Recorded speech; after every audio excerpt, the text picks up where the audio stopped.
Morning my dear students. हम आज एक नया चैप्टर शुरू करने जा रहे हैं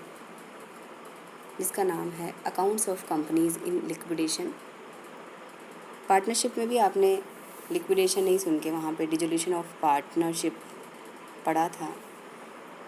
तो हम तो वही है, डिसोल्यूशन बोल दीजिए, लिक्विडेशन जैसी ही बात कर लीजिए। लेकिन कंपनीज एक्ट 2013 के अकॉर्डिंग यहाँ पर डिसोल्यूशन होगा। तो आप क्लियर जानते हैं कि कंपनी का जब फॉर्मेशन होता है तो उसका जो एक तरह से अस्तित्व होता है वो स्टैट्यूटरी होता है, तो उसका जो एंड होना है वो भी कंपनीज एक्ट की जो भी सेक्शंस है उसके अकॉर्डिंग ही होना चाहिए। यहाँ पे हम जब लिक्विडेशन की बात करते हैं तो लिक्विडेशन जो है वो कंपनी का एक तरह से फुल्ली डिसोल्यूशन है, जिसमें कंपनी का समापन करके उसका वैधानिक अस्तित्व समाप्त कर दिया जाता है। यानी वैधानिक अस्तित्व समाप्त करने का मतलब ये होगा कि कंपनी का बिजनेस ख़त्म हो जाता है, उसकी जो भी असेट्स है उनको बेचकर उससे जो पैसा मिलता है वो कंपनी की जो लाइबिलिटीज़ है उनको पे ऑफ करने के लिए यूज़ किया जाता है। और अगर कुछ बैलेंस रह जाता है तो ऐसे में कंपनीज़ की जो शेयर होल्डर्स होंगे उसमें जो भी आर्टिकल ऑफ जो आपका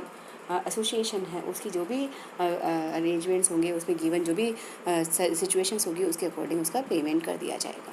तो हम ये कह सकते हैं कि winding up is the process of एक तरह से dissolve the existence of a company है।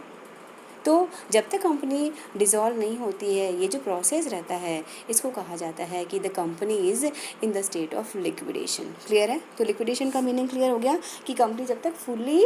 एक तरह से वाइंड अप नहीं होती है तब तक ये जो डिसोल्यूशन वाला जो प्रोसेस रहता है उसे कंपनीज एक्ट की लैंग्वेज में हम यहाँ पर लिक्विडेशन ऑफ कंपनीज़ कहते हैं, या जो यहाँ अकाउंट बनाएंगे वो accounts of companies in liquidation होगा।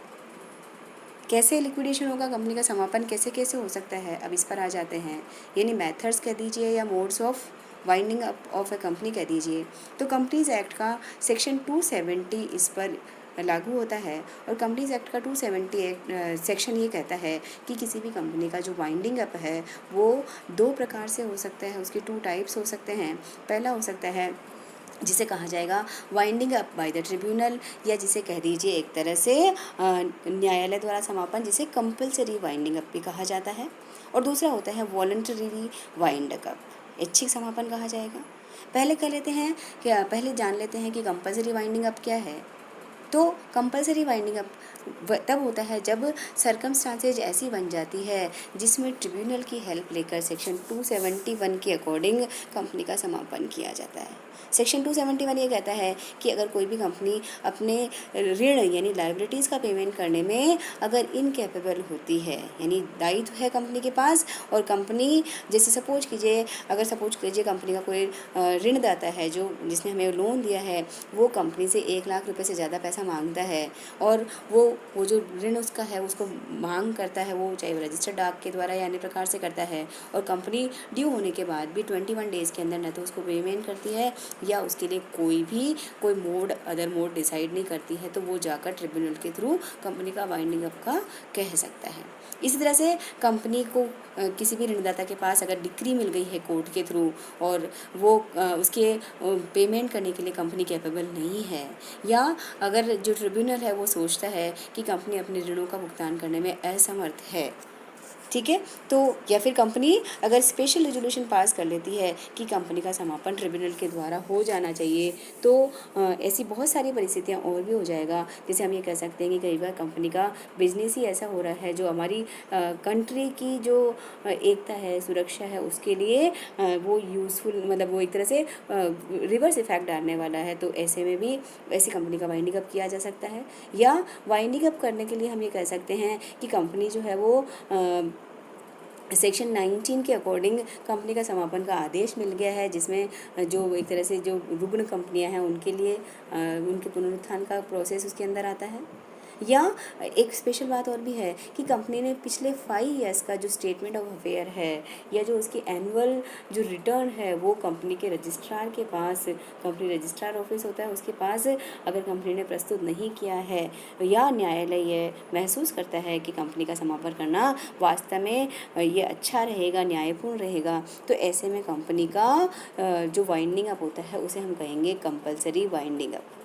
यहाँ पे थियोरिटिकल पार्ट रहेगा कि कंपनी का वाइंडिंग अप जो होगा वो सेक्शन 272 वहाँ पर होगा, जिसमें भाई कुल मिला के होगा कि कंपनी जब ऐच्छिक समापन के लिए विशेष प्रस्ताव पारित करेगी न्यायालय द्वारा समापन के लिए तो कंपनी खुद ही कंपनी के आवेदन पत्र प्रस्तुत करेगी। ऋणदाता अगर हमें डिफ़ॉल्टी मान रहा है तो ऋणदाता आवेदन पत्र प्रस्तुत करेगा, या जो कॉन्ट्रीब्यूटरीज है वो प्रस्तुत करेंगे, या रजिस्ट्रार कहता है कि भाई पिछले 5 साल से इसमें अपनी रिटर्न्स फाइल नहीं किए हैं, तो या सेंट्रल गवर्नमेंट भी कि भाई यहाँ ये जो बिज़नेस है वो भारत की लिए अच्छा नहीं है, तो ऐसे में किसी भी के द्वारा न्यायालय के समक्ष वो रखा जा सकता है, आवेदन प्रस्तुत किया जा सकता है। अब ये जो एप्लीकेशन कंपनी को बंद करने की है, इसको सुनने के बाद जो ट्रिब्यूनल है वो इसको डिसमिस भी कर सकता है, या इसको पोस्टपोन भी कर सकता है, या कोई इंटरम ऑर्डर भी निकाल सकता है, या फिर लिक्विडेशन का ऑर्डर दे सकता है। क्लियर है? जब लिक्विडेशन होगा तो लिक्विडेशन की अगर यस एक्सेप्ट कर लिया जाता है तो ऑफिशियल लिक्विडेटर और रजिस्ट्रार को इसकी सूचना देनी पड़ेगी, और इसके बाद कंपनी को वाइंडिंग अप का पूरा प्रोसेस यूज़ करना पड़ेगा, जिसमें कमेटी ऑफ इंस्पेक्शन का गठन किया जाएगा और कॉन्ट्रीब्यूटर्स की मीटिंग बुलानी पड़ेगी। ये थियोरेटिकल पार्ट आ जाता है। कुल मिला के हमें जो शॉर्ट में देखना है वो है कि कंपल्सरी वाइंडिंग अप क्या होता है, कंपल्सरी वाइंडिंग अप किस तरह से होता है। दूसरा होता है आपका वॉलंटरी वाइंडिंग अप। वॉलंटरी का मतलब ये होता है कि जब न्यायालय का हस्तक्षेप नहीं होता है, कंपनी अपनी स्वेच्छा से कंपनी को बंद करना चाहती है, तो ऐसे में उसे ऐच्छिक समापन कहा जाएगा, और यहाँ पे कंपनीज एक्ट का सेक्शन 304 इम्प्लीमेंट होता है।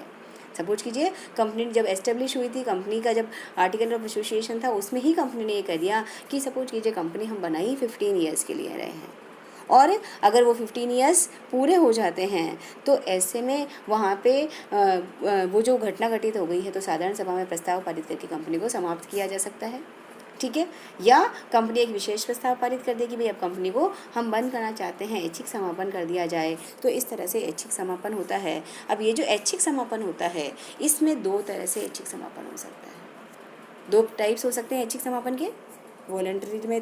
आपको 2 बातें ध्यान रखनी है कि वॉलंटरी वाइंडिंग अप होगा वो 2 तरीके से हो सकता है कि मेंबर्स भी वाइंडिंग अप के लिए प्रोसेस कर सकते हैं, और कई बार हमारे जो क्रेडिटर्स हैं वो भी वॉलंटरी वाइंडिंग अप में आ सकते हैं। अगर वो कोर्ट के थ्रू जाएंगे तो वो कंपल्सरी वाइंडिंग अप होगा, लेकिन कंपनी और जो शेयर होल्डर्स हैं उनके ओवर म्यूचुअल अंडरस्टैंडिंग से इस तरह से वाइंडिंग अप होता है तो उसे क्रेडिटर्स वाइंडिंग अप कहा जाएगा। राइट, सदस्यों द्वारा या मेंबर्स द्वारा वाइंडिंग अप कब होगा, जब सेक्शन 305 कहता है कि जो कंपनी के डायरेक्टर्स है वो डायरेक्टर्स मीटिंग में ये घोषणा करते हैं कि कंपनी की हमने पूरी जो भी इकोनॉमिक कंडीशन से जांच लिया है, और हम क्लियर ये इस यहाँ पे यह कंपनी को क्लियर होना पड़ेगा कि हमारे ऊपर कोई लोन नहीं है, या लोन अगर हमारे पास होगा तो 3 इयर्स के अंदर अंदर हम इन लोन्स का पेमेंट कर देंगे। तो आपके पास यहाँ पर एक 2 नंबर का क्वेश्चन बनता है कि कंपनी जब मेंबर्स वॉलंटरी वाइंडिंग अप पे जाती है तो वहाँ पे एक वर्ड आता है, एक टर्म आता है जिसे कहा जाता है शोधन क्षमता की घोषणा, यानी डिक्लेरेशन ऑफ सॉल्वेंसी क्या है। तो ये जो घोषणा कर रहे हैं कि हमारे ऊपर हमने अपनी इकोनॉमिक कंडीशन को पूरा चेक कर लिया है और हमारे ऊपर कोई ऋण नहीं है, या ऋण है तो हम हमारा जो भी ये लिक्विडेशन प्रोसेस चल रहा है उसमें 3 इयर्स के अंदर हम पेमेंट कर देंगे, तो ऐसे में ये जो वाइंडिंग अप होगा वो ऐच्छिक समापन के अंदर का लाएगा। लेकिन अगर कंपनी अपने ऋणों को भुगतान करने में असमर्थ है और या संचालक शोधन क्षमता की घोषणा नहीं करते हैं, तो ऐसे में ऐसी कंपनी का जो समापन होगा वो ऋणदाताओं द्वारा ऐच्छिक समापन होगा, यानी क्रेडिटर्स वॉलंटरी वाइंडिंग अप होगा। ये जो समापन है वो वही साधारण सभा बुलाई जाएगी, और उसके बाद मतलब ऋणदाताओं की सभा भी बुलानी पड़ेगी, और ऋणदाताओं की जो भी एक सूची प्रस्तुत करेंगे जिसमें हम क्लियर ये कह देंगे कि भाई हमारे पास ये स्थिति है असेट्स की और लाइबिलिटीज़ की, और अब आप जो ऋणदाता की सभा है उसके हिसाब से इस सभा में जो प्रस्ताव पारित हुए हैं वो रजिस्ट्रार के पास भेज देंगे कि भाई कंपनी को किस तरह से वाइंडिंग अप किया जाना है। तो इस तरह से हम ये कह सकते हैं कि कंपनी को डिज़ोल्व करने का जो प्रोसेस है वो लिक्विडेशन कहलाता है, और लिक्विडेशन में हम कोर्ट के थ्रू भी लिक्विडेशन हो सकता है, या एक तरह से वॉलंटरी भी हो सकता है, और वॉलंटरी मेंबर्स भी कर सकते हैं, और क्रेडिटर्स भी वहाँ पर अपनी सभा बुलाकर, जब हमारे पास है ही नहीं, हमारे पास इकोनॉमिक पोजीशन ऐसी है ही नहीं कि हम डिक्लेरेशन ऑफ सॉल्वेंसी दे सकें, तो फिर लेनदारों द्वारा सेक्शन 306 के अंदर समापन होगा। Thank you so much.